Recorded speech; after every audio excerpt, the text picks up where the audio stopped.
The Murder Shelf Book Club contains disturbing content relating to real-life crimes. Listener discretion is advised. Welcome back, Murder Bookies. I'm Jill. And I'm Tara. For those of you who are just tuning in, we've been part of a true crime book club for years now, and we love discussing our books with each other and anyone else who might want to listen about murder. We decided to turn a love of reading and fascination of true crime into a podcast so that we can share it with all of you. We are your true crime book club. This is our second cast where we explore various topics from the book in more detail. If you haven't read The Trial of Lizzie Borden by Kara Robertson yet, pick up your copy right now and get reading.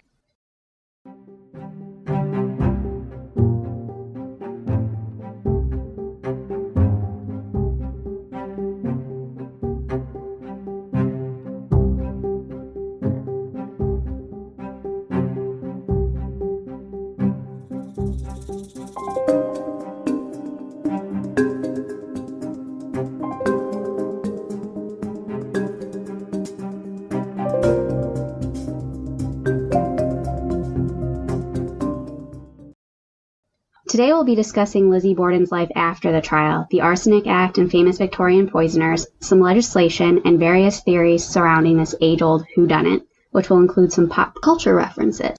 Could Lizzie have done it? If not, who? Before we get started, I have a little snack for us today. If Lizzie can enjoy coffee and cookies for breakfast, can we enjoy wine and chocolate? Oh, girl, you're speaking my language. So today I have a zippy little thing, again, a 2017 Sauvignon Blanc from Bodwell. And I know we've been doing white fairly often. We'll get to the reds at some point, but hang in there, they're coming. The whites have just been going so well with what you've been creating for us in terms of food. This white is a Sauvignon Blanc from Washington State in Columbia Valley. And the wines there are known to be super balanced with a old world structure, which means they're more of the European style. So New World is anything in the Western Hemisphere, with Old World being Western Hemisphere. Oh, that was a nice little pop. There we go. Yeah, that was perfect. So I'm going to pour this here. This is got some citrus notes and some high acid, followed by a mineral finish. So it's going to be nice light. Put a little pep in your step for today. Ooh. Let me just pour this a little bit here. Ooh. And the cool thing about Bodwell, which I've discovered, I got this in my first wine club shipment. Bodwell is actually a part of a charity called Wine to Water. So every bottle that's sold, they actually donate $1 to that. And it helps give back to communities in need of clean water. Oh, that's lovely. It's very good. Ooh, swirl and sip. Swirl and sip. Swirl, snip, snip, sip, and sniff. So also with that, I don't know where I got this. It's a Chief Chocolate Officer wine bar. It says milk, so I'm assuming milk chocolate, but it also has notes of pear. And elderflower, so certainly right up our alley with Lizzie Borden here. Is one of my favorites, elderflower. So we're opening this on air. Oh, I expect it to be white, but it is milk chocolate, so I was right in that. So let's give this a taste and see how it pairs with our wine. Sorry, we're chewing and tasting. And sipping. It's not bad. That's lovely. Yeah. That's really lovely. White wine doesn't really have the same notes that you would pair with chocolate, but this actually goes really well. I've actually done a chocolate and wine pairing, and the differences and the flavors is incredible, how they can really compound the experience. And that's why I was so taken by the Asti and the pear tart that we did last time. I thought that was really good. It was fantastic. And again, recipes are on our blog. And so this again is lovingly made in the UK. I'm just reading the back for the Chief Chocolate Officer. It's made in the UK, and our wine bars promise a sensory tasting experience. They're chosen by their directors of wine, and each chocolate bar has been created to complement the world's favorite grapes. So, try it out. All right, before we dive in, I wanted to circle back to our second cast from Michelle McNamara's I'll Be Gone in the Dark. Mark, who is a listener from the greater Philadelphia area and a member of our book club, Mark. He gave us some interesting insights after he listened to second cast. Mark let us know that he used to be the old guy on an Ear-On's GSK ProBoards.com discussion board where the users discuss the case. Recently, it came to light that Joseph D'Angelo was posting on that same board with the handle CBK. Mark thinks this stands for cold-blooded killer. Now, he described posts as having a, quote, strangely knowing quality to them. Now, this is not only credible evidence that CBK could be D'Angelo. Mark also told us that this user posted about his person of interest, whose mother's initials were MFD, the same as D'Angelo's grandmother, Mary Frances D'Angelo. This person of interest also lived in Rancho Cordova. Mark confirms that CBK had 109 posts from April 2015 until his letter, which was at 8:47 p.m. the night before Joseph James D'Angelo Jr. was arrested. Mark's insight on this is amazing. And wouldn't that be fabulous connection to me? Mm-hmm. Right? That he knows that there may be revelations and that have some meaning to law enforcement and maybe even plot holes. Hashtag hopper holes. Sorry, just throwing that out there. Yep. If anyone else wants to share any tidbits about the Golden State Killer, that would be amazing and helpful. Yeah, we find it fascinating to be able to connect some of these dots now that we know especially who he is.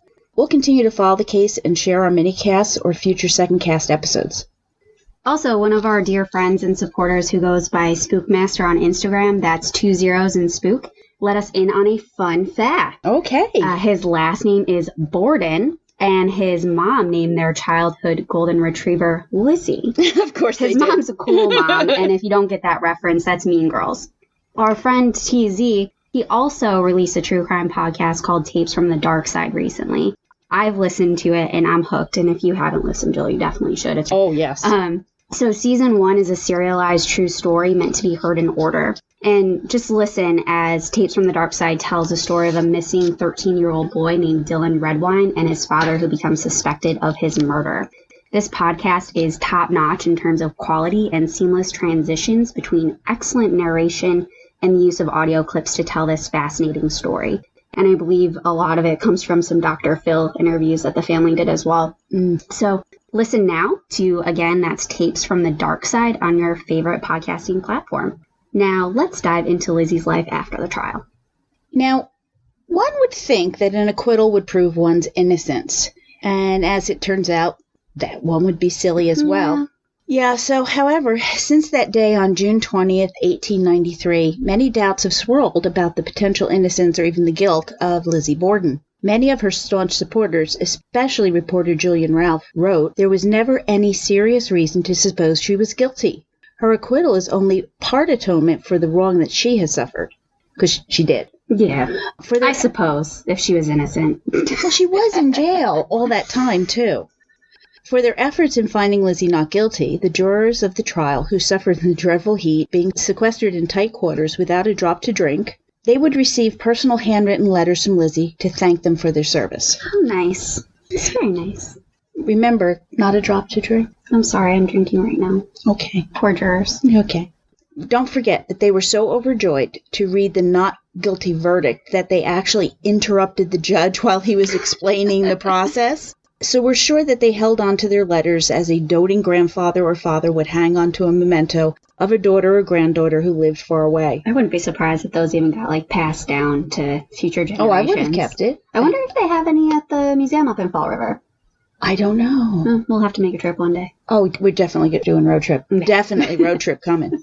The jurors really became close, and they would get together every year for at least a decade to reminisce about the trial. Because people do bond over stressful, dramatic events, so it's really not surprising. Oh, definitely. Kind of like work. Right? Yes.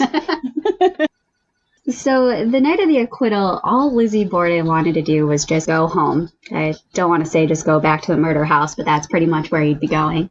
However, she and Emma would end up sleeping elsewhere that night as 2,000 people were surrounding their home waiting for them to That come is back. a mob. That is. It's a mob. Could you imagine trying to get home? There'd be a brief period here as Lizzie came back into society after, and she was shining brightly against the backdrop of the elite in Fall River since they had come out in droves literally to support her. But the decline was actually swift and sharp as she began to lose sympathy, even amongst her more avid supporters. The working classes, mainly immigrant populations, they never believed in her innocence, and I don't even think they even cared that she was on trial. I mean, let's be honest. She was one who didn't suffer any of the hardships that they continue to tolerate on a day-to-day basis. On the other side of the coin, you have Fall River high society who can really bear someone of their own social standing being accused of murder. Oh, heavens. She just spent a year in jail. Really?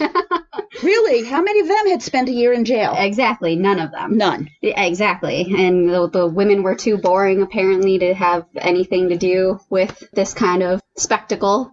But they went and they watched. But, yeah. It's nice to watch the spectacle, but never be in the spectacle. That's how I feel when I watch Netflix murder documentaries. I don't want to be a part of it. I just can't tear my eyes away, though. Yes. I mean, what they did was essentially band behind her to make themselves look good. But then when she was acquitted, no one wanted to rub elbows with someone who was alleged to commit such heinous acts of murder. And then you slowly start to see her circle of friends and acquaintances just shrinking. And then she even discovered that she was no longer welcomed at her own church. Well, that's harsh. I know. Wow. Isn't church supposed to be about forgiveness? I thought so. And redemption? Yeah. I know that's the Catholic way. I don't know about Protestant, but I feel like that would be the way across the board. But I can also see it might be awkward sitting in church with someone who was accused of an axe murder when the murder did go unsolved. I know. That's true. It is awkward. Yeah.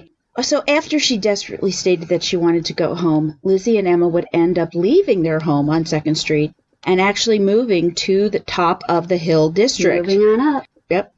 Remember from our topography lesson from episode 3, social standing is based on the higher elevation in the town?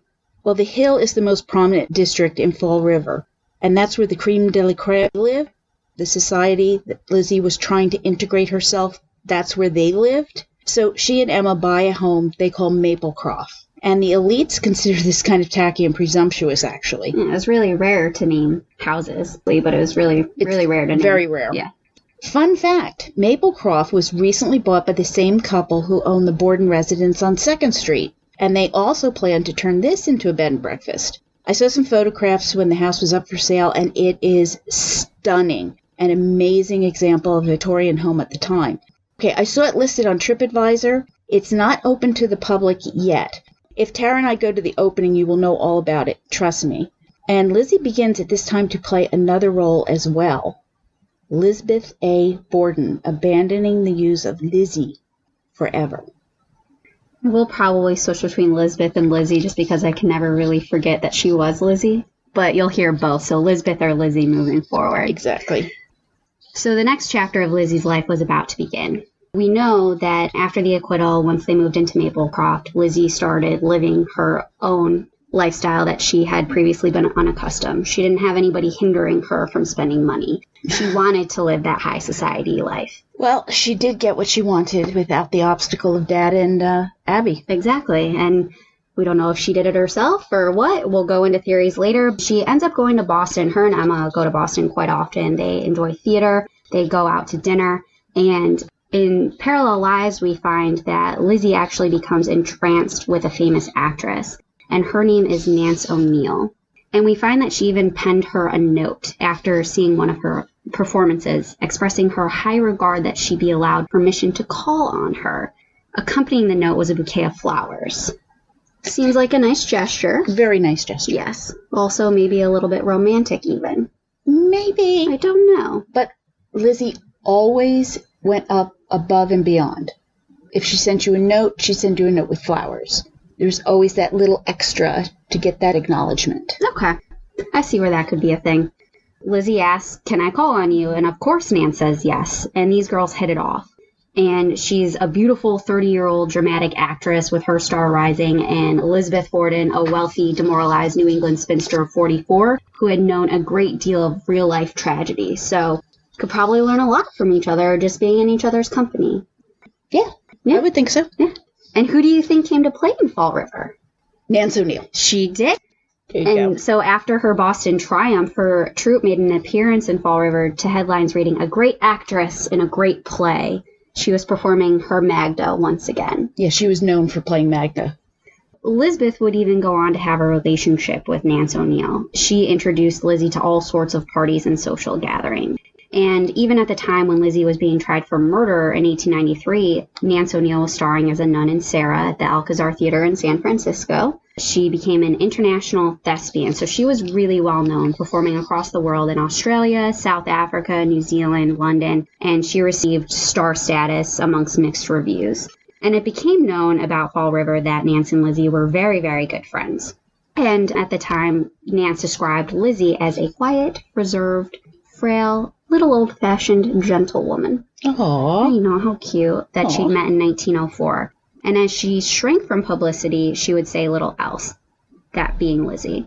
So as of learning of Lizzie's notoriety, when she first received these letters and they first became friends, Nance would go on to say, that made not the slightest difference to me. I want to make that clear. It did not alter our relations in the least. Of course, the tragedy itself was never mentioned between us. Never was there so much as an allusion to it. So even though Nance must have known, they never talked about it. I don't know if I'd want to talk about something. I don't think like I would either. I'd want to put it behind me and move on. Nance was probably right to pick up on that.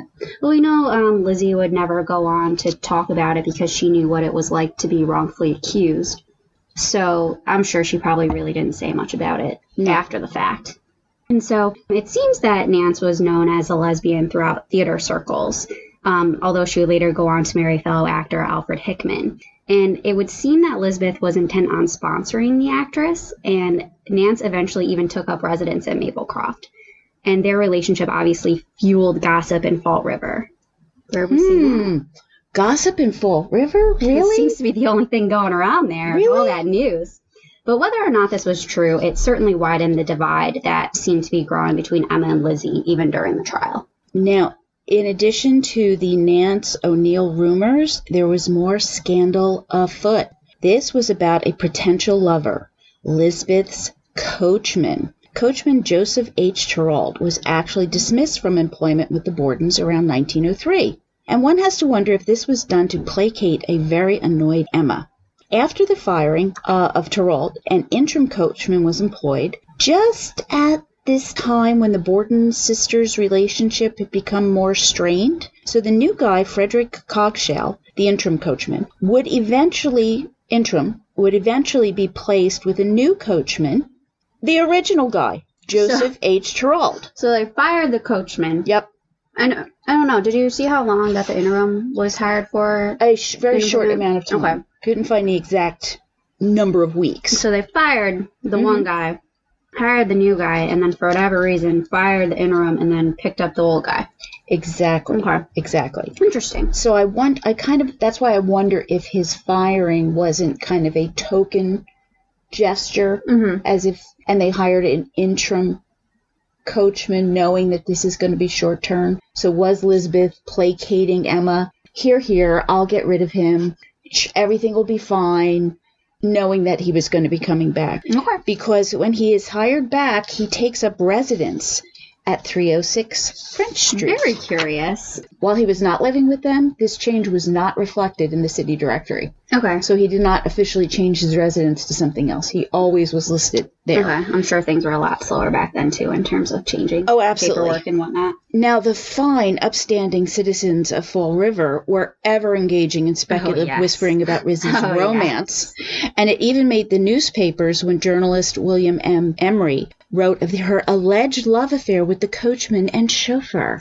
I find it interesting that her love affairs are always entrenched in every time she's in the news, especially with that scandal where she was pregnant. Oh, yes, she's supposed to be pregnant. With her uncle's child. Her uncle's child, and it just, poor Lizzie, she's forever having these relationships. I know.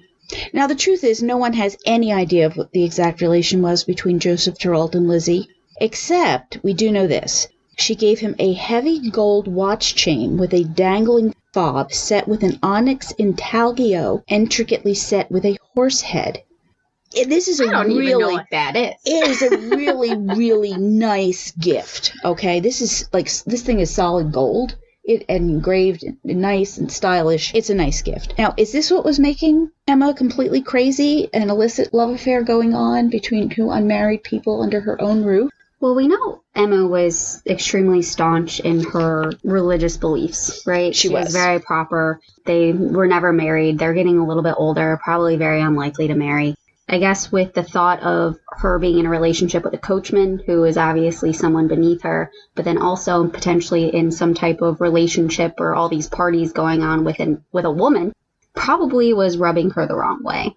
I can understand how that would happen. Oh, yeah, absolutely. And in 1905, Emma actually found the stage so distasteful to her orthodox ideas that when Lizzie entertained Nance and her whole dramatic company in their home, the whole dramatic home. Company. Yes, everything. And yes. She had like a huge party where they hired waiters, they imported palm trees, like all sorts of crazy things. They imported palm trees. Yes. So this is huge. This is huge for actress. Yeah. And Emma just about blew a damn gasket.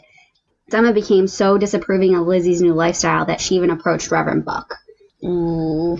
And ultimately left Maplecroft on his advice. Emma literally left the house. Like, she literally left the house. Later on, never speaking to her sister again. So she blew a gasket, left the house, sought advice, and then eventually would leave. And never speak to Lizzie again. And never speak to Lizzie again. Now, remember, she took that oath on her mother's deathbed, promising to take care of Lizzie for the rest of her life.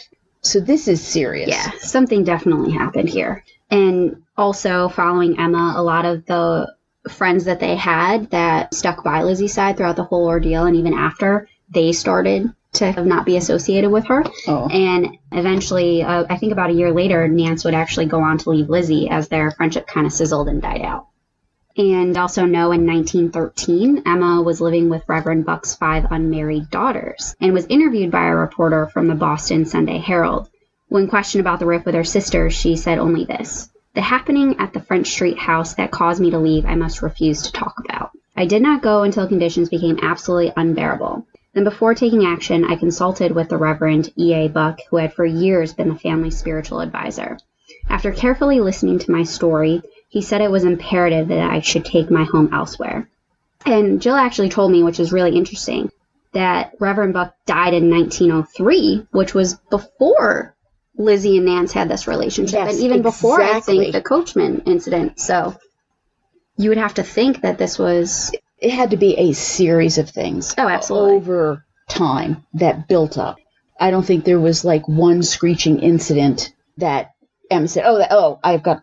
It had to have been an amount of time that had gone by that things built up and finally pushed Emma over the brink. I'm sure it probably even started, I would think, before maybe the murders. You never know, especially... I mean, I know that they were on the same side in terms of how they felt about Abby, but it seems Lizzie just kind of spiraled after that, so I don't know. Yeah. Well, she has all the wealth she's going to need. She has to answer to nobody. Mm-hmm. And she's doing what she wants to do. Yeah. And how many women were able to do that? How many women were able to do that in the early 1900s? Yeah. Not a lot. So she only has people's disdain to hold her back. And does she care at this point? They think she's an axe murderess. Does she care what they think? Probably not at this point. What's worse than that? Nothing. Oh, she's having an affair with her coachman? Just more fodder. They think I'm an axe murderess. How much worse can it get? Mm-hmm. Oh, I'm sleeping with my coachman. Oh, I might be sleeping with Nance. Who cares? I know. Who cares at that point? She found her independence. She has no man. She's got all the money in the world. And good for her. That was one of the ways to be truly independent as a female back in that time period. Yeah. She was actually wise not to marry. So in spite of all the rumors and gossip going, Lizzie is going to remain in Fall River for the rest of her life. She died of pneumonia June 1st, 1927, at Maplecroft at 66 years of age. After her death, she was worth about $310,000. Today, that's just shy of $5 million. That's not half bad. No, it's pretty good. Yeah. All right, in addition to Maplecroft, she owned office buildings, utilities, and 2 cars. If donating $30,000 to the Fall River Animal Rescue League wasn't enough, which is roughly about $600,000 today, she left $500 in trust for the continued care of her father's grave. That's $10,000 today. Mm-hmm. It doesn't sound much like an axe murderer or someone who is intent on killing family members. I just like to think that people might not be killers, especially if they like animals. That's my true hope. That's like one of the litmus tests for serial killers, murderers. She was taking care of the animals. I like that. All right, she did request to be buried at the feet of her father. Emma would die 10 days later of a chronic nephrosis kidney disease and be buried next to the rest of their family. During the trial, never uttering a word except a sentence claiming innocence, Lizzie never spoke openly of the case to anyone. and she would never fully achieve the status in high society that she so sought before the deaths of her father and stepmother. All right, so let's talk about poison. Ooh. I know that was one of the things that was a major component of the prosecution's case that didn't really get thrown in there. So, as you know, the Borden household fell ill the 2 nights before the murders took place. So consecutively, those 2 nights, the bad swordfish and the bad mutton stew. Yep. And Lizzie was accused of attempting to buy poison, the prussic acid. As we touched on before, was she trying to take care of them in a purely quote-unquote female way and fail? Would that have been the cause of going to an axe if she did commit the murders? So in Britain in 1851, the Arsenic Act was passed, and its object was to prevent the unrestricted sale of arsenic. So what a good idea. Yeah, right? You would want to restrict that. And obviously she did have problems purchasing it, so I'm sure this definitely helped. But it added requirements that a purchaser had to be over 21, and all arsenic had to be colored with soot or indigo, and no more than 10 pounds could be sold at a time. No more than 10 pounds of arsenic. I don't know how much arsenic you need to kill someone, but 10 pounds still seems like a lot. Well, remember, arsenic doesn't just kill you. Yeah. It has to build up in the system, and you can check hair and nails and see it build up over time. One of the things, too, but just occurring to me now, if it's dyed, does that mean if you're doing an autopsy, you can kind of see that a little bit better if you were poisoned? I have no idea how that works. I'll follow up on that. I forgot to mention this to you, but I was wondering about milk. Because remember, milk is being delivered by milkmen at this time? Okay, yes. Just on a spoof, I went and I looked up milk delivery in this time period. Do you know that it was completely unregulated? And that they were putting formaldehyde in the milk to preserve it from getting bacterial yuck in it.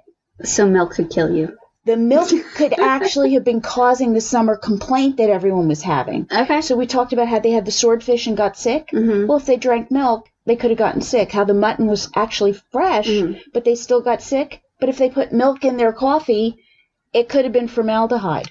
And the milk was definitely one of those things that That's a staple. They were sending it back to the people at Harvard to test it. Yes, but they weren't testing for formaldehyde. Right, despite these efforts, the obstacles imposed by the new poison legislation were hardly insurmountable. A respectable middle or upper-class lady rarely had trouble obtaining poison to kill rats in her home or to beautify her complexion. I still can't believe they're rubbing this on their face. Yes, hair. The arsenic. Delightful. Oh, chemists held such purchases above suspicion. It's interesting to note that the parliamentary debate surrounding the Arsenic Act, it was suggested that the sale of poison be restricted to adult male purchasers only. This is because too many accidental deaths had resulted from the sale of poison to female servants, who, as it happened, were often at the store on behalf of their mistresses. This suggestion, however, was not incorporated to the final draft of the statute. Oh, so women could still buy arsenic. Yes. It seems that poison was the favorite choice of Victorian murderesses because it was still easy to obtain and 10 administer. 10 pounds. 10 pounds. It was still easy to obtain and administer without arousing suspicion. In addition, its use as a murder weapon required little effort or physical strength. Yeah, we were not worrying about can you lift the 10 pounds of arsenic. Could Lizzie have taken the page out of some famous Victorian poisoners on her trip abroad to Europe? Well, she was there for months. Months. Yes. Four. Here's a few famous Victorian poisoners. So Mary Ann Cotton, I think, was one of the more famous ones. She poisoned 4 husbands and 8 children. And after coming under suspicion, she was promptly hanged after being found guilty in 1873. So this was before Lizzie. 12 people dead. They caught up to her, huh? Yes. Good police work. Christiana Edmonds became obsessed with her doctor, Dr. Beard, and decided that his wife had to go. She sent Mrs. Beard a box full of chocolates laced with strychnine. There you go. And she was actually sentenced to death, but it was commuted as she was thought to be insane. Well, of course, you're completely insane if you do that. Madeline Smith poisoned her ex-lover with a cup of cocoa and a dash of arsenic after he threatened to show her new fiancé some passionate love letters that she had written to them during their former affair. Vengeful. And also, mentioned in Kara's book was Sarah Jane Robinson, who District Attorney Hosea Knowlton described in his closing argument. Remember when he was referencing, here are such, like, criminals to bring out the fact that, like, class, religion, age didn't really matter. And women do kill. Yeah. Exactly. So, like many other murderesses who use poison, she was looking to make herself comfortable while being independent of a man.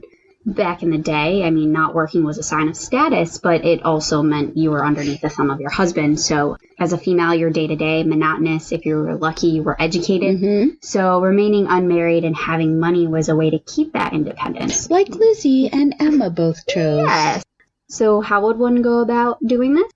Poisoning your husband and family members. Bumping them off. And that's exactly what she did. She was only convicted of murdering one, but she was accused or suspected of killing 6 more.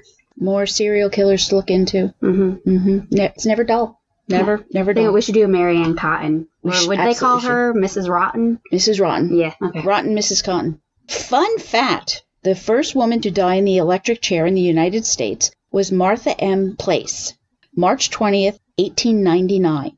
She'd strangled her stepdaughter to death and attempted to murder her husband with an axe. An axe? Yes, Whew. an axe. So 1899, after Lizzie. After Lizzie, I think she was an inspiration. I think so. I think she might have been. Martha was hit in the head at the age of 23, and her brother said she never fully recovered and was mentally unstable. So hysteria, maybe. But we also know damage to the brain can result in people acting a little wacky. It can. You damage the frontal lobe. It does alter your personality and affect your judgment. Teddy Roosevelt, the governor of New York, refused to commute the sentence, and Martha died instantly. I forget how many shocks are in the electric chair. She was the first woman to go.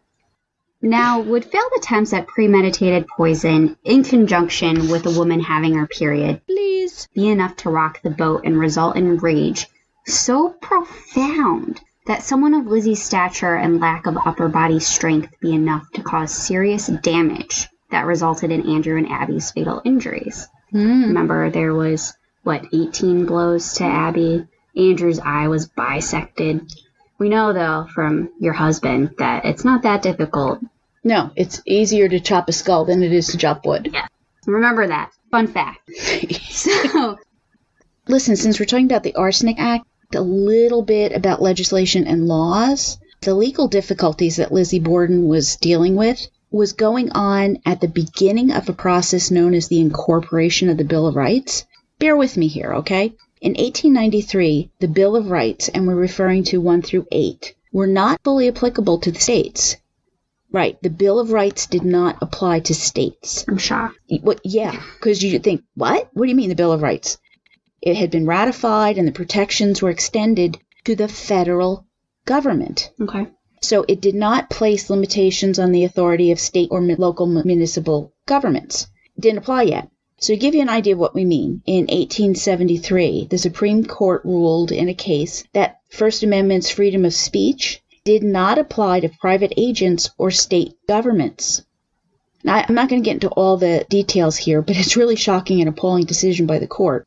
But it gives you an idea of what I'm trying to explain to you. Mm-hmm. Now, after the Civil War in the 1860s, with the incorporation of the 14th and 15th Amendments, what gradually started happening was that portions of the Bill of Rights began to hold state governments accountable. And then over the years, like the next century, literally the next century. So a lot of years. A lot of years. Not a little. Not 5 years. Like 100 years. The Bill of Rights began to apply beyond federal government. So really quick here. The right to an indictment by a grand jury has not ever been incorporated to the states. The right to counsel, a public trial, unreasonable search and seizure, they have been all incorporated, like in the 1930s, 40s, and 1960s. So after Lizzie. Well after Lizzie. You know, true crimers, we talk about search warrants. They were not even necessary until 1964. So when Emma and Lizzie go to the funeral and the police go through their house, they just walked in the door. They didn't even need to ask. Yeah, they just walked in the door. How nice. Your constitutional right against self-incrimination, Fifth Amendment, not till 1964 to 1966. That didn't apply to states. The right to confront your witnesses, an impartial, speedy jury trial, incorporated in the mid-1960s. The right of the jury to be selected from residents of a state or the district where the crime occurred, this has not been incorporated. States don't have to do that. Okay. That's not required to this day. Protection against double jeopardy, subpoenas to obtain witness testimony, The right to know what you've been arrested for? Late 60s, early 70s. 1960s, early 70s. The right to a jury trial in civil cases has not been incorporated. And protection against excessive bail and cruel and unusual punishment, that has been incorporated 1971. So think about that. Yeah. It's appalling. All these things that we just take for granted. Now, mind you, some of the state constitutions covered these, but the Constitution, the Bill of Rights, didn't apply to states. So we really are very, very lucky, and we take a lot of this for granted, and this was not available to Lizzie Borden. And it seems to, and correct me if I'm wrong, or add in what you find to be the case, but it seems with Lizzie, they didn't have any other suspects. No. They were trying to pin the whole thing on her.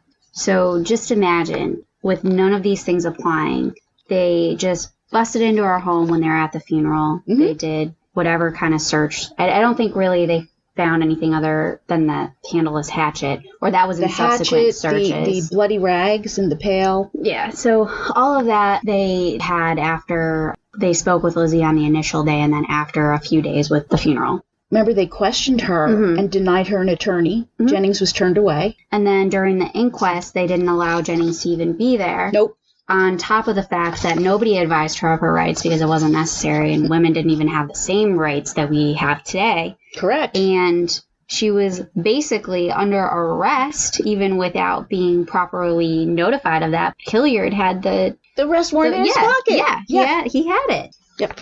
So just be conscious of that, everyone. We've come a long way, and Absolutely. Thank you. Like, a lot of this was 1960s. Mm-hmm. Right to an attorney was like 1930s, but it's still 1930s. Yes. What, like 40 years after the fact? Yeah.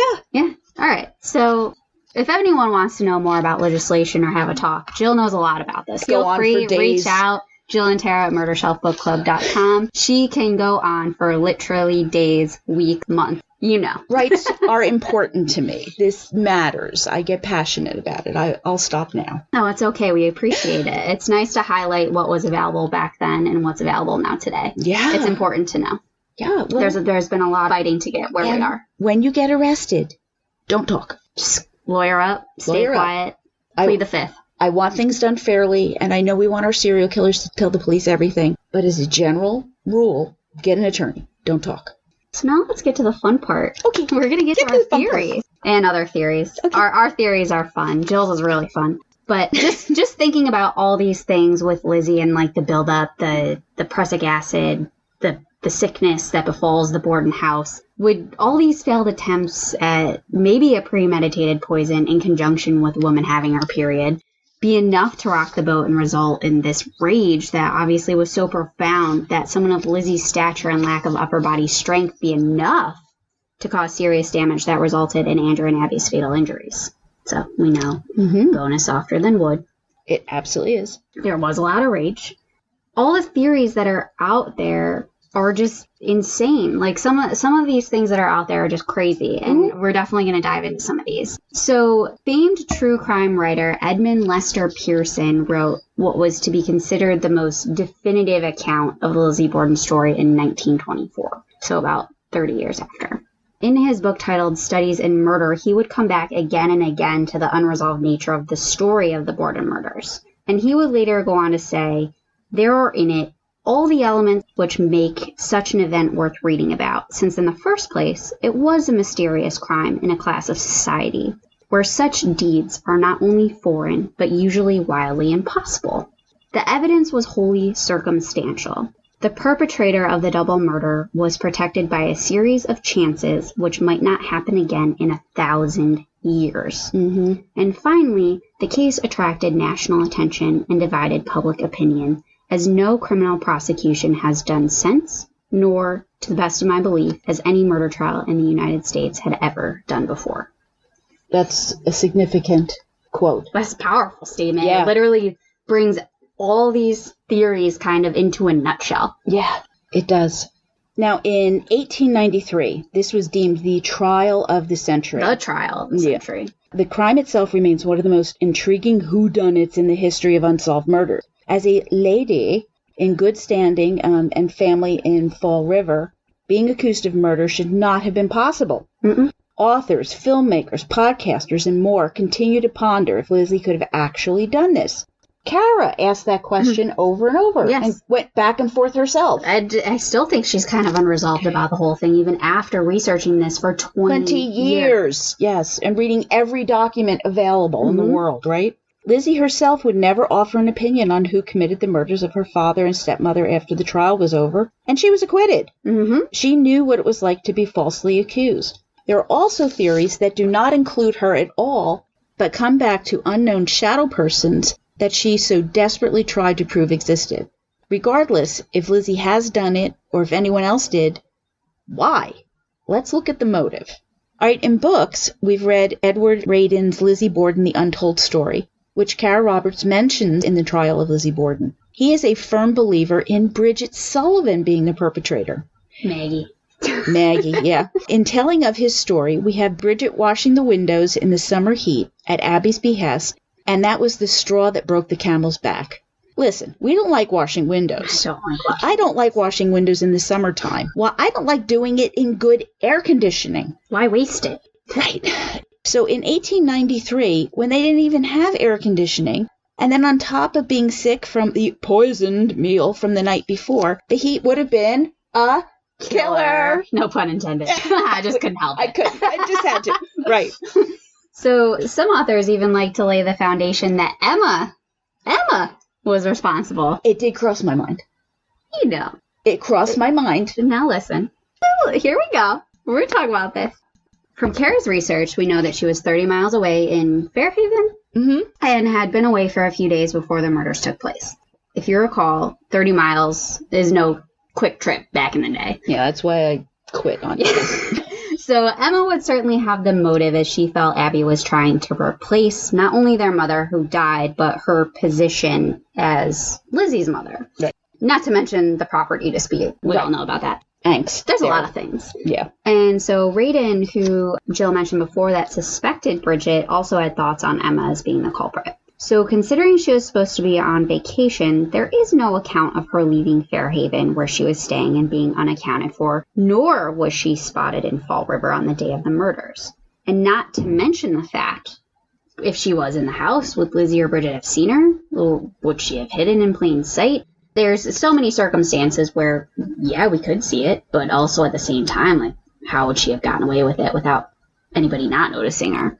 It's the not being missing from Fairhaven where it falls apart. Yes. And then the getting back and forth. Could you There's imagine? no cars. She would have had to get a horse or hire a cart or steal a cart. I don't picture her doing any of these things, but then again, in full Victorian garb, would have been difficult. Or she could wear man clothes, but she's so prim and proper. I just can't get my mind to accept Emma dressed in... I just can't. What a cluster of a conspiracy that would have been, right? That would have been... She's not that devious. No, I don't think so. She's just not. But other conspiracy theorists, and I say conspiracy theorists with a grain of salt, yes, but they consider John V. Morse, the uncle, as another suspect, just like the Fall River police did. Kara writes that his alibi is so perfect that it must have been concocted. Remember? Well, remember he had that perfect alibi. Yes, with the priest. And you remember the trolley car number. So others would say, regardless of innocence or guilt, the rich of Fall River were even pulling strings throughout the investigation and trial, paying people off in order to get Lizzie acquitted, because we don't want someone of her standing, like us, to be convicted of murder. Do you think they really had to pay them off? Maybe, maybe not. I doubt it, but you never know. You hear about these things all the time. Like, who knows? I'm sure that it was just running rampant. Just the gossip mill. This is true. They're big on mills in Fall River. The gossip mill is one of them. Oh, that was good. That was very good. Bravo there, Kara. This is about 1950s. Lizzie Borden being a nightmarish feminist. And Kara notes that this suggestion to the mystery of Lizzie's motivation would kickstart the women's rights into the 20th century. So again, when we're talking about rights, women's right to vote, women's right to sit on a jury, women's right to do anything. It may be. And you've got all the crazy non-talk about her period. Please. sorry that we have our periods. Yes. And additionally, a theory that gained popularity in the 1990s. Yes, the 90s. This was that Lizzie was suffering sexual abuse and incest at the hands of Andrew Borden. And because of that, she snapped and killed them both. I think we've talked about this. I think you watched it. And I didn't realize that Christina Ricci was actually in a Lifetime movie. Oh, yeah. I didn't watch that, but I did catch the Lizzie Borden Chronicles on Netflix that was released as a sequel to that. I loved the Lizzie Borden Chronicles. It is crazy. It's insane. Total fiction, people. total fiction. But it's so much fun. And it's basically, I don't want to spoil it, but it's basically if she did do it and then she ended up being a serial killer. I love it. I love it. It's completely fiction. Lizzie's life after the trial, and she just goes on to continue killing. Yeah, I think there's, 4 or 5 people she kills every episode throughout the miniseries? Oh, it may be less, but it seems I love it. You guys should watch it. It was so much fun. Christina Ricci is, I brilliant. think she's like the perfect Lizzie Borden if I had to choose any of the actresses who played her. She's great. She's got the crazy eyes, man. I know. So I'm going to go a little bit on here because I know Jill's theory is going to be long. She's been thinking about it for years, ever since she won the trip to go to Fall River. Oh, I don't know if we ever mentioned that. Oh, yeah, I don't think we did. It's coming up on a year in April. I am the 2019 Lizzie Borden sweepstakes winner. Woo! Yes, my name was pulled out of the sweepstake when I was up at Death Becomes You Festival in New York last year, and I won a trip to Fall River. I did not stay at the Lizzie Borden bed and breakfast, but I did stay up there. And I won a trip to the Fall River Historical Society. That's where I met Michael Martins. And I spent 2 days there. That's where I have such Lizzie a great Borden. PowerPoint. And that's where I took all the pictures, and I got all this information. This was like, they could not have picked a more appreciative person, because this has been one of my lifelong obsessions, is Lizzie and what happened here. I've read every book imaginable, and I just honestly couldn't believe it. And they notified me on April 1st. And I'm like, I get this email, and I'm like, being a true crimer, I send it back, and I said, yeah, Simon & Schuster, because it was all about the Trial of Lizzie Borden book. I said, yeah, prove it. So meanwhile, I start sleuthing in the email, and I get Simon & Schuster, and I get the address, and I get the phone number up in New York City, and I call up, and I get in the directory. And yeah, the person who sent me the email is in their directory. So I called her up. How curious. And I was like, damn, this thing's legit. Damn, I won the sweepstake. Yes. It was freaking awesome. Jill and I weren't as close as we are now, so unfortunately, she didn't choose me to go with her. I didn't. I would choose you again. I know. Now you would. But my point is, too, Kismet, talk about wild coincidences that of all people in the universe, one who loves Lizzie Borden so much wins this. That, I didn't know I'd be doing a podcast, that all of this would just fall into place so beautifully. And it was just like a peak experience. So fill out those sweepstake things. Yeah. People do win them. Yeah. Preferably you do them at CrimeCon Death Becomes Us and not at a home show. Yeah. Because then you have people trying to sell you $30,000 worth of windows. No, don't do it. You don't buy the $30,000 worth of windows. Unless you have a house that needs windows. Exactly. Yeah. So I'll touch on a few different theories that Kara mentioned in the book and just kind of briefly glance over what I think happened, and then we'll get into Jill's theory. We did talk about potential suitors in the last episodes, just to kind of lend credence to some of these ideas circling around about if it wasn't Lizzie who did it, was there some other alternative motive, who knows. But anyone seeking to wed either Emma or Lizzie is lost to time. There's no record. We don't know. A lot of theories do like to lend a bit of romance to the saga, and we won't spoil this for you, but one movie that actually came out recently in 2018, it was called Lizzie, with Lizzie being depicted by Chloe Sevigny and Bridget Sullivan being played by Kristen Stewart. It lays out a love affair between Lizzie and her Irish servant. And that obviously Maggie, Bridget, that was. Yeah. So I mean, obviously what we get from Kara's book is they didn't care about the Irish maidservant, but again, illicit love affair, who knows? Maybe that was the cover story. Yes, we never know. So again, we don't want to spoil the movie, but it does lend credence to what my theory is that both Lizzie and Bridget could potentially be on it together. They could be on it together. This would explain some of the inconsistencies between statements made by both girls, and like how they didn't see anyone in the house and ended up providing kind of each other this alibi. Like, Bridget was washing windows, I was asleep.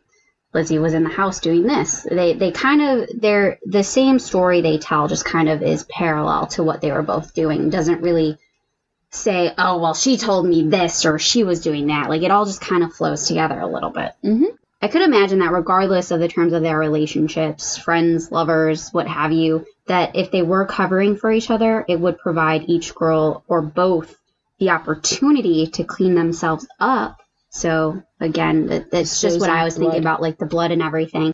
It would provide them the opportunity to clean themselves up and then call for help upon the quote-unquote discovery of the body.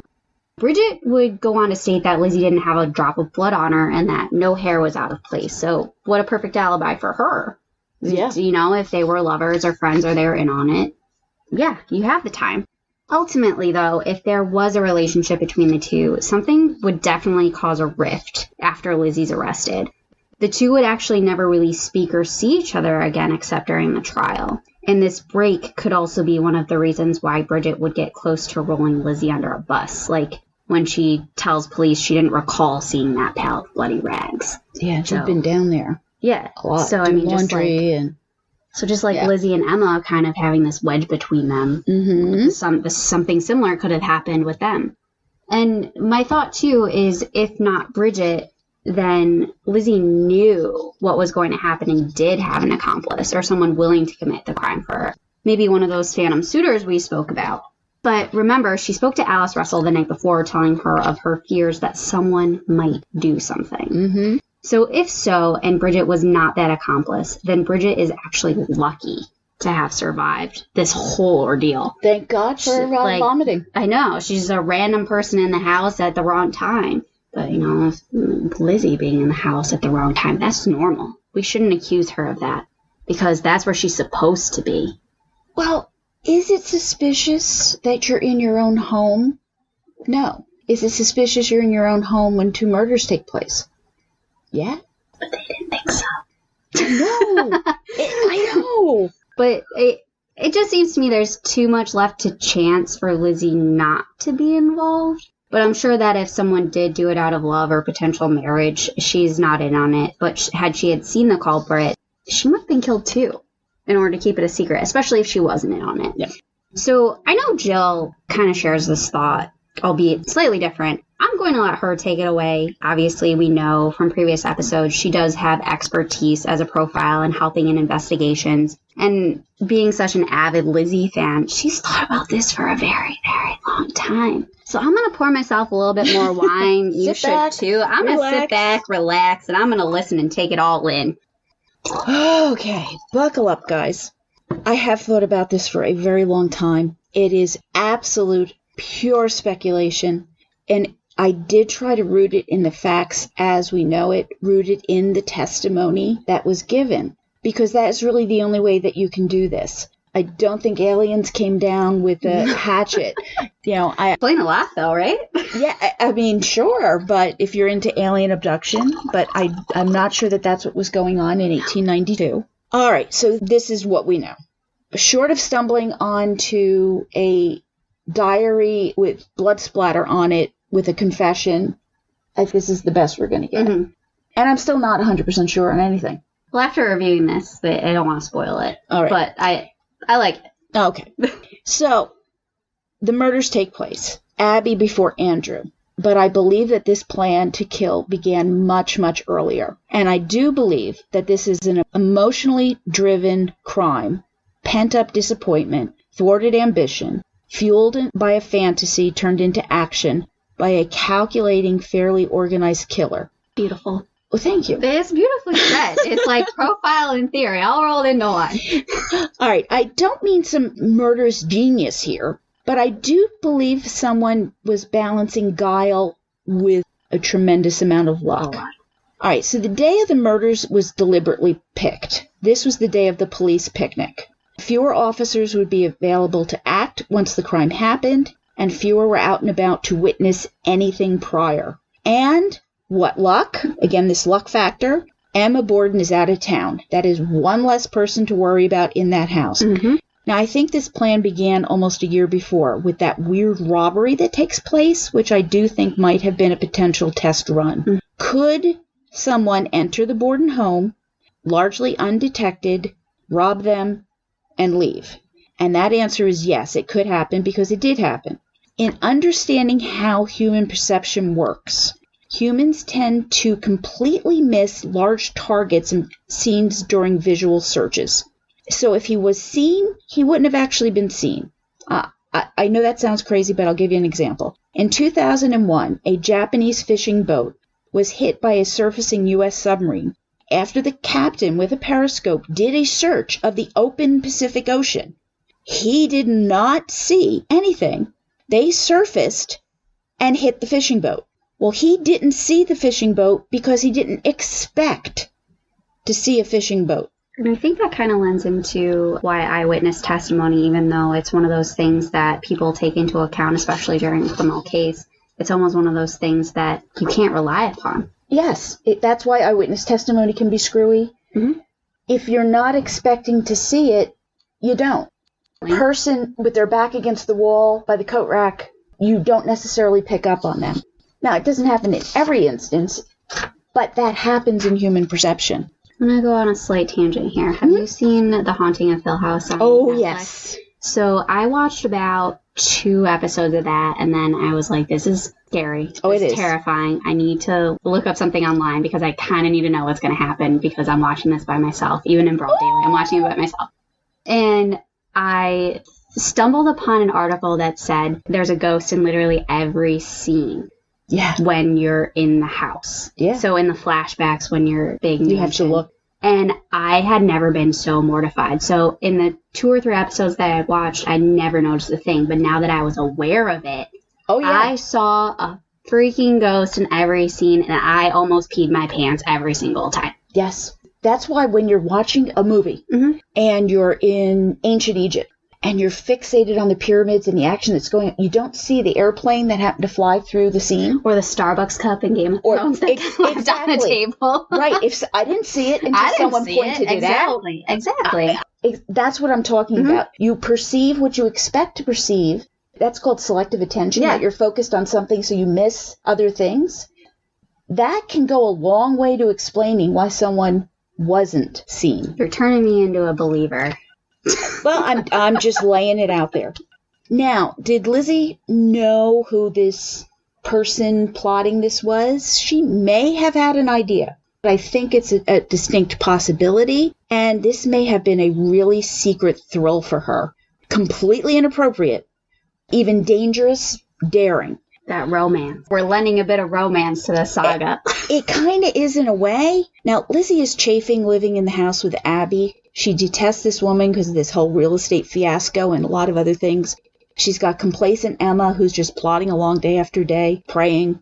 Father, who she loves, but he's locked, literally with locks all over the house, into his daily routine. Literally and figuratively. Exactly. He's tried. He gave her the trip. He knew she wasn't happy. He's trying, but he really can't get out of his rut. And he's got this 32-year-old, unmarried, old maid daughter who wants more out of life. I'm such an old maid. I know, honey. It's not you. I know. This is the 19th century girl. So she sees this man, and this innocent flirtation begins. Now, they may never have struck up a conversation. I think this is just a series of glances, maybe a look, maybe one of those sustained looks, across the bar when you see somebody and you just make that eye contact. But you get that thrill in your heart. Your heart starts to palpitate a little bit. And now she's feeling like she's such a bad girl. Oh, he's completely wrong. He's the wrong class. He's the wrong religion. He is just wrong. And all of these were major factors back then. Oh, so wrong. Absolutely. Wrong. This is completely wrong. And she would never consider, but oh my gosh, I feel my heart pounding. I get that butterflies in my stomach. And he's kind of attractive to this frail, frustrated, unmarried woman. Now, this might have been the milkman who's dropping off milk, or the iceman. Remember we talked about ice boxes, bringing the ice to keep things cold, right? So someone who was, missing in plain sight. He's just there, but he's not, who came around. And he may have gotten the lay of the land that way, because it would have been dropped off at the back door, not the front door. And nothing would ever come of this, is Lizzie's thinking. This is just her little secret, some stolen moments of whippoorwill fun. And because she would never risk her social standing for some illicit affair with the wrong man. Yeah. She's trying to break into being up for Borden. That was her sticking point. She wanted to be in that class. But can you resist this secret little playful winking here and there and looking and maybe a little wave or something? Now, this Mr. X, he is aggressive. He wants to marry upward, and he looks at these Borden girls as heiresses if all these rumors going around are true. Old man Borden, he is this cheap penny pincher. So if he dies, Emma and Lizzie Borden are going to have some money, and he intends to share in this wealth. Now, a couple years earlier, he had actually approached Mr. Borden and asked about calling on Miss Lizzie. And this guy is abruptly and insultingly turned away. Remember when the doctor came over? Get out of here. Get out of here. I'm not paying for this call. Get Irish, Catholic. Oh, you're lower social class. Get out of here. You're not dating my daughter. Out. Oh, even though the Borden girls are getting on in years, this is not going to work for very rigid, stoic Andrew Borden. No, he does not give Mr. X permission to call on Lizzie. This is outrageous. You are a buffoon. Remember, this is purely speculative. Totally speculation no on my idea part. This guy actually exists, but it is good. Well, this is how I would view this kind of person, how he would be thinking and approaching this. With his ego bruised, his plans dashed, he resorts to plan B. He has to get rid of the obstacle. And who are the obstacles? Borden. He has to get rid of Borden. And that's going to include Abby Borden, because if he only killed Andrew, Abby would inherit, and that's going to reduce the wealth of his target, who is Lizzie. Think con man here. Psychopathic con man who really is ambitious. He's got it focusing on a target, charming, sly, the whole thing. H.H. Holmes deal. Oh, very much so. So he buys his new hatchet. He gets some practice with it. The edge of it is still coated, so it has that git on it. Oh, yeah, that's what we were talking about in our last episode. Right. He waits for that picnic. Now, day before the murders, on August 3rd, 1892, day before, Abby received a note from her friend, who's not well and could she make a visit, which falls in line with what we're told about Abby receiving a note. Now, she doesn't feel good, so she plans to go tomorrow. And what everyone seems to be doing, she takes the note and throws it into the stove. Burn the note. Burn the hatchet handle. Burn the dresses. Burn it all. Right. Burn the house. Who knows? Right, because she's, sick on the swordfish. She's got the summer complaint. She wonders if she's been poisoned. Burn the meals. And so she decides, okay, I'll go tomorrow. That night, Mr. X, acting drunk, is scoping out the house. He's lying asleep on the side stairs, where he's actually seen by several neighbors. Yeah, that was testimony. And Lizzie comes home and says, I saw a strange man, on the stairs and ran into the house around 9 p.m. that night. One of her shadow figures. Absolutely. She runs inside. Now it's the day of the murders, August 4th, 1892. We have more food poisoning and vomiting, which I think really might be related to the milk, as I told you. Uncle John had showed up, and he stayed the night. Was he expected or not expected? I don't know, but he's there. Another character. Because, of course, our Mr. X is watching the comings and goings of the house, so he realizes John is there. At 7 a.m., Abby, Andrew, and John have breakfast. John leaves at 8:45 to go visiting relatives, getting on the very memorable trolley with the 6 priests, his perfect alibi. Yep. At 8:50, Lizzie comes down and eats breakfast, her coffees and cookies. My breakfast. Where Abby remarks that she is going to visit a sick friend, and Lizzie promptly gives her the eye roll. I can see the eye roll. Totally. But also, why would Abby tell Lizzie? I mean, this obviously is a side note to your theory because it still all makes sense, but I think she's making a passing comment. I don't necessarily think it's directed at Lizzie. Okay, so just talking. But she might have talking been trying to herself, throwing it out into the ether to see who will listen. Andrew's still there, so she may have just been making conversation. Okay. All right, yeah, this is I before don't know that she's engaging. Lizzie, dearest, darling, I love you so much. Let me tell you about my plans. Well, we know she didn't talk to Lizzie too much, but she might have mentioned it to Bridget or Andrew. Yeah, right. Okay. So at 9:15, now Andrew's leaving. Okay. So Lizzie couldn't overhear this, right? He's leaving to do errands. Bridget's directed by Abby to go outside and wash windows. No one in sight. Mr. X now enters via the cellar doors. Now remember, no one has any idea what's locked and what's not locked. Yeah. The testimony is all over the place. And again, they were the most intricate locking system Locked, of unlocked. things that people had No one in the area. No one the police were not sure. Bridget isn't sure. We have no idea which locks. So he, anyway, enters via the cellar door. This is from the back of the house. And he remains in that rear stairwell, of course, listening very, very carefully. Bridget is now outside. She's outside the house washing windows. Lizzie is reading in the dining room. Mr. X enters the kitchen, slides past Lizzie. Definitely suggest you look at the diagram. Mm-hmm. There's only one door there, which you can see into the dining room. And once you pass that door, he is out of sight. Again, just to recap, you remember from our first episode in the series, if you go in the front door, you can only access Lizzie's bedroom, the guest bedroom, and a closet, I think, going up the stairs. The front stairs. Everything else is closed off. So in order to access the back bedrooms, you have to go up the back stairs. So the house is almost completely separated into two halves where you can only enter in certain parts from the back and only enter in certain parts from the front. Right. The diagrams are on our blog, www.murdershelfbookclub.com. You might want to look at them. So he is now skidding past the dining room. He slides past Lizzie, walks through the foyer, and locks the front door. Which makes sense. He doesn't want any surprises of anybody else coming in. Mm-hmm. Abby has now gone upstairs, and she's making Uncle John's bed up, and she's getting ready to leave on her sick call next. 9:30 comes.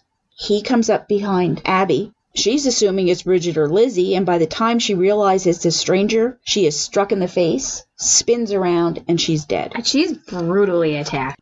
That's the only thing I love where you're going.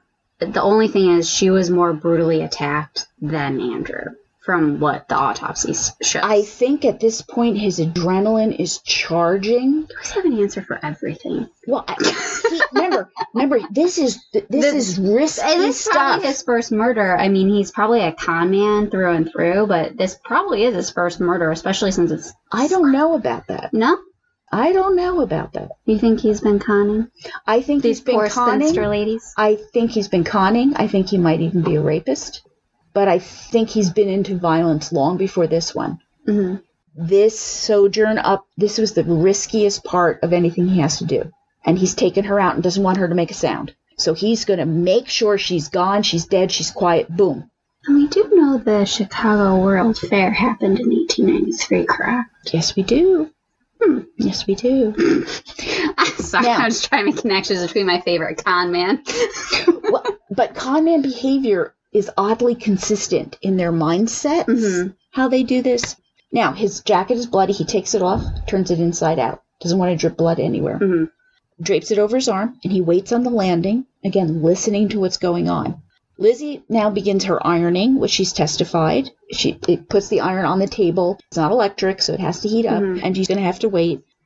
Her back, of course, is to the door, based on the configuration and her testimony. And, again, look at the blog for the diagrams. Now, Mr. X descends the stairs, watching for Bridget, who is still outside. Remember, you get the glare on the window, so you can't see what's going on inside. And he gets through the kitchen into the pantry down on those staircase. That was the riskiest part of this so far. And he's gotten away with it. Lucky. Yeah, so far. Now, Bridget is refilling buckets, but she's coming in through the back staircase into the kitchen. When she comes in, he goes down in the cellar. When she goes out, he comes up. When she comes in, he goes down the cellar. Yeah, well, he's listening, and you can see people coming in. The staircase is curved. Again, you can see this in my photographs. She can't see through walls, so she's not going to see him. Bridget finishes outside. We know she vomits because she still doesn't feel good, the poor thing. And she hears Mr. Borden ringing the front bell trying to get in the house. Because the door was locked. The door was locked because Mr. X locked it.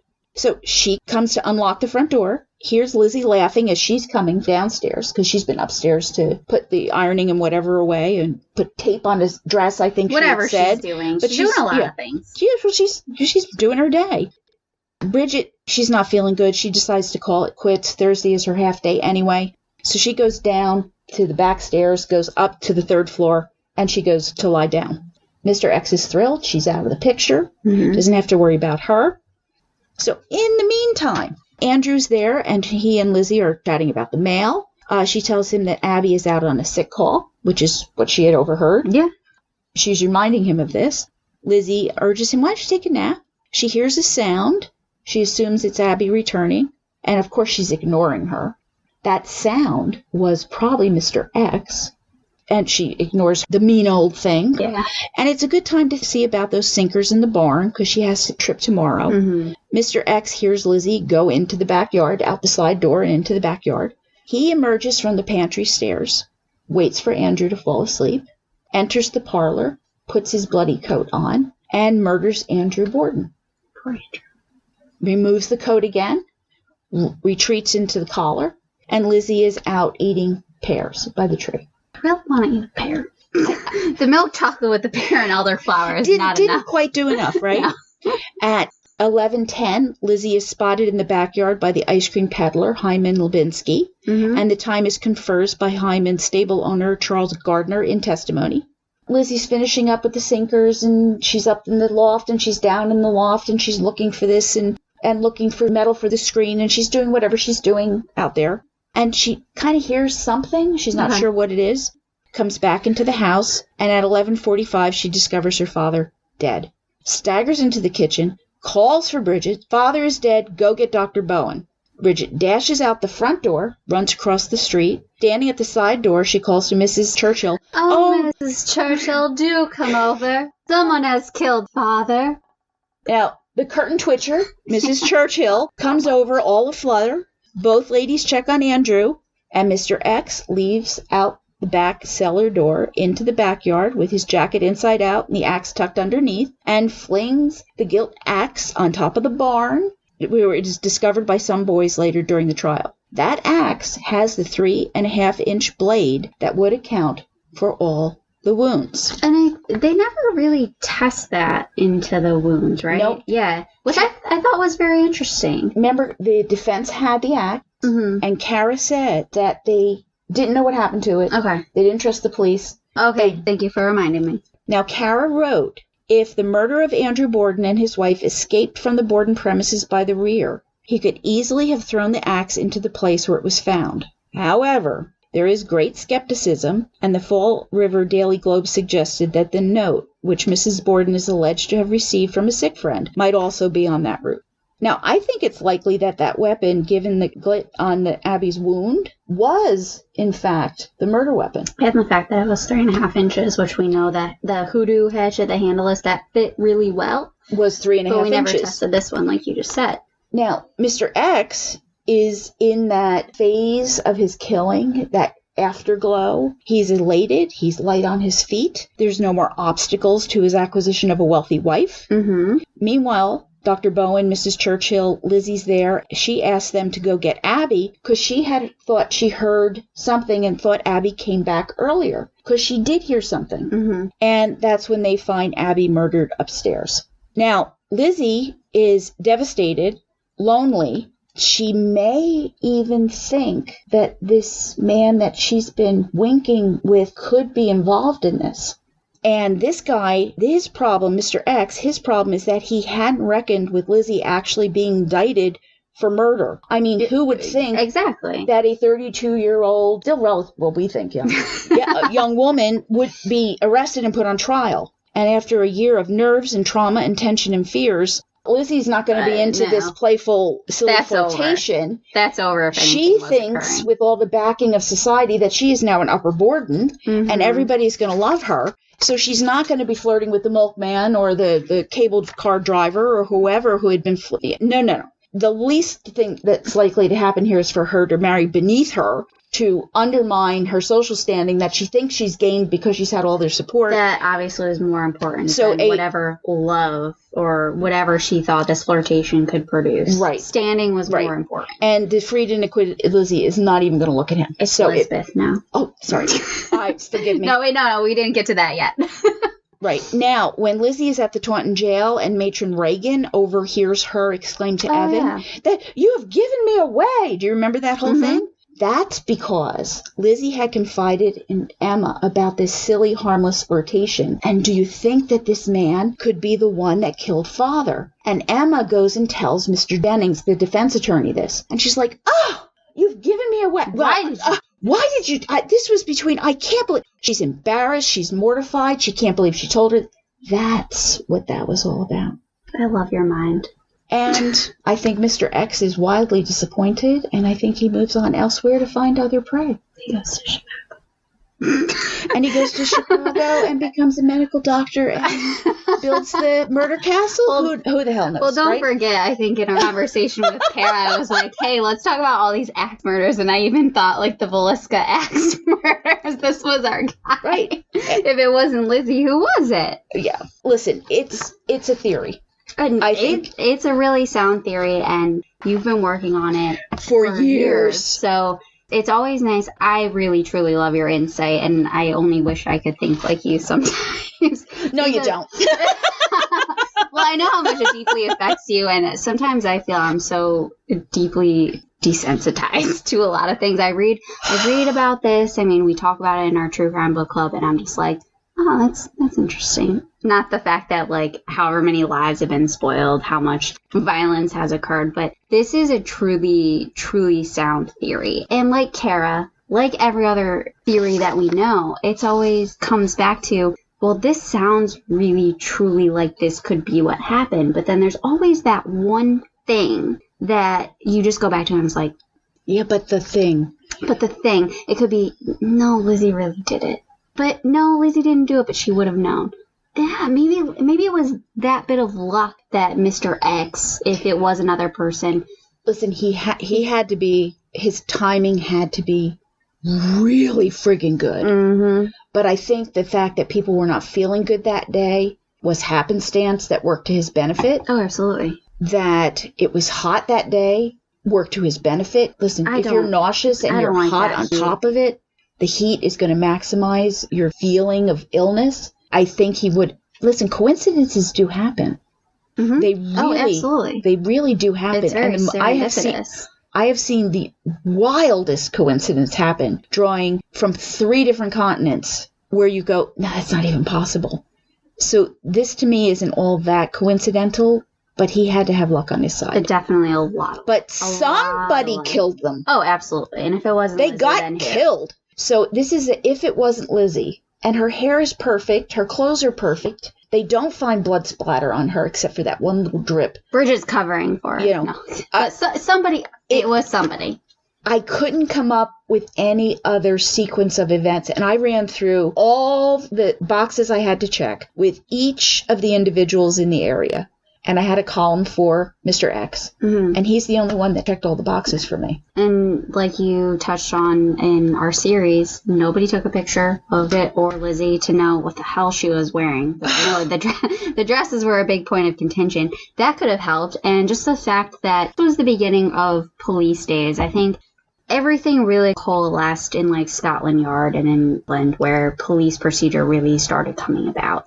And we really didn't have that over here at this time. Like, all the police were on a picnic. We know that. The chain of custody. Is that a coincidence that the murder takes place there? Absolutely. I think it's deliberate. Absolutely. I mean, if somebody knew that this was taking place every year, then that would definitely be one of those things where you knew. And the incident where the strange robbery occurred, even though, like, That to me was bizarre. Well, some evidence points to the fact that Lizzie might have done it. And, I mean, Andrew might have thought it was her. But if they had this annual picnic every year, that incident occurred roughly a year before the murders, like almost to the day. Mm-hmm. So there's a lot of coincidence. There's a lot of speculation. To account for facts we know happened. Regardless, and no one will ever know. I know. I think Lizzie definitely had something to do with it. So we're going to leave you with this little tidbit. Why don't have some wine? You've been I this need is to a lot. Finish my wine. I'm like sweating here. Woo. I'm going to leave you with this little tidbit, and you'll find it at the very end of Kara Robertson's book. She says, more than 90 years ago, Pearson wondered, will the whole truth ever come out? Obviously, we've been debating this for the last couple minutes. But there actually is one untapped source that is absolutely frustrating beyond compare to us who have read the book, to Kara, to everyone who knows about this. We need to apply a little pressure here, guys. Yeah, so there's the defense file out there. Yes. It's out there. Yes. So much of Andrew Jennings' files from the trial were stored in a hip bath. I don't know if you know what this is. It's kind of a weird thing. It's a weird name for it. It's a large basin that's used to take a bath, but it's only made to submerge like your hips and your butt into it. There's not a lot of room in there. I don't know. I've never even seen one of these. I can't even imagine. I don't know. There's probably a whole dark web associated with hip baths, so I don't need to know. But it's an odd device to use as a repository for trial documents. Over the years, the documents were stored in this bath, and they've made their way into the Fall River Historical Society. So a lot of these things actually sit on display, and I'm sure you've seen some of this in your visit. Yes. And that's fine and dandy. We're definitely happy to have that. What's more frustrating is George Robinson. As we know, Robinson was like Lizzie's father, and Robinson was brilliant. Oh, absolutely. I realized last episode I did not pay tribute to his skills as an attorney, and I need to correct the record. We talked a little bit about it. He truly was a brilliant litigator. Well, he was the governor of Massachusetts at some point, right? Yes, he was. Yeah. I mean, the man is brilliant. Absolutely. And we talked a lot about how his manner of gaining the trust of anyone that he was examining on the stand and just being able to bend them to his will. Like, obviously, he was a great orator. He really just had this manner about him that people just wanted to talk to him. But now I want to smack him. Yeah, exactly. So at the end, we know that Julian Ralph said that their relationship, Robinson and Lizzie, would be one of those things that would be remembered throughout the trial. It really wasn't, but well, now we're feeling that. It's frustrating. So he started his own law firm in Springfield, Massachusetts, and he actually has the file of the trial. So all the documents he kept, it's in a locked box in this office building in Springfield, Massachusetts. Yep. What's that privilege? Attorney-client privilege? Attorney-client privilege. We all know it. If we're ever in a situation where we're accused of a crime, we want that privilege. Of course. But here, in its basic form, attorney-client privilege was instituted as a means to never have a defendant's lawyer called to testify against their client directly. We don't want that, obviously. This was later amplified to include the prevention of correspondence between lawyer and client to be released or disclosed. So basically, like doctor-patient privilege, right, same thing. No one's ever going to know what you guys are talking about. So this confidentiality never expires and can persevere long after death. Yeah. So here we are in 2020. Yeah. And Robinson's law firm has advised that they may not ever release the contents of that file. Ugh. And there it sits, 127 years after the trial ended in Lizzie's acquittal, and she walked free. And I want to read it.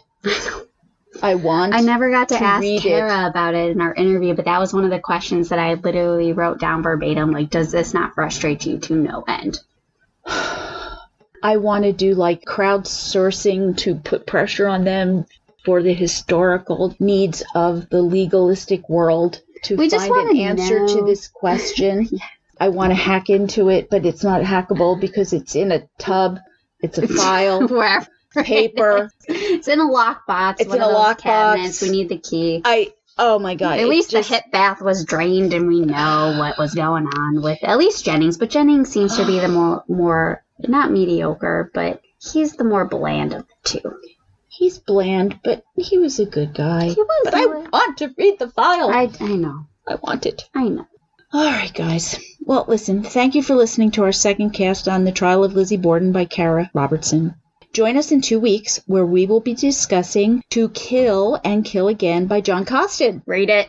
This is a story of a lesser-known serial killer in Montana named Wayne Nance. I was so frustrated with Wayne Nance and Nance O'Neill. And Nance O'Neill. I know we've got Nances on the brain. Always considered a nice guy, Nance was known as the Missoula Mauler, and we'll dive into the story discussing his sadistic sex killings and the victims who may be attributed to him, the satanic panic, sorry saying that 3 times real fast, yeah, and more, all leading up to an incredible twist that will be sure to shock you.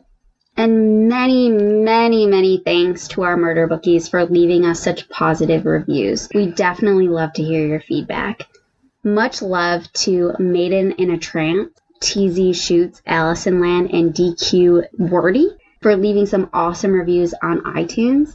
And to Debbie Glover, who is my mother, happy birthday, Mom. Your birthday's next week. You're going to be 60. And Lori Ann for recommending us to other murder bookies on Facebook. Lori Ann has a podcast called The Unlovely Truth, where true crime meets faith. It is fascinating. Very different from what we do. Oh, absolutely. Uplifting, inspiring. It is so unique. Mm-hmm. You need to listen to that.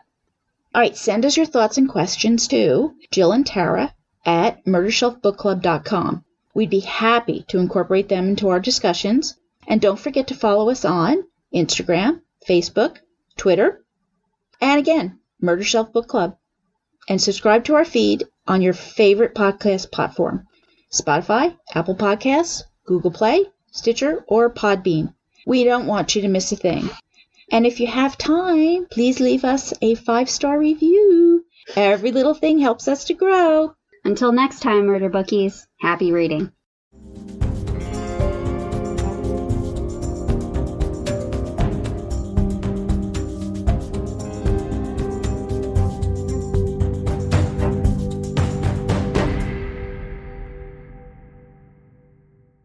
Written and produced by Jill, all rights reserved.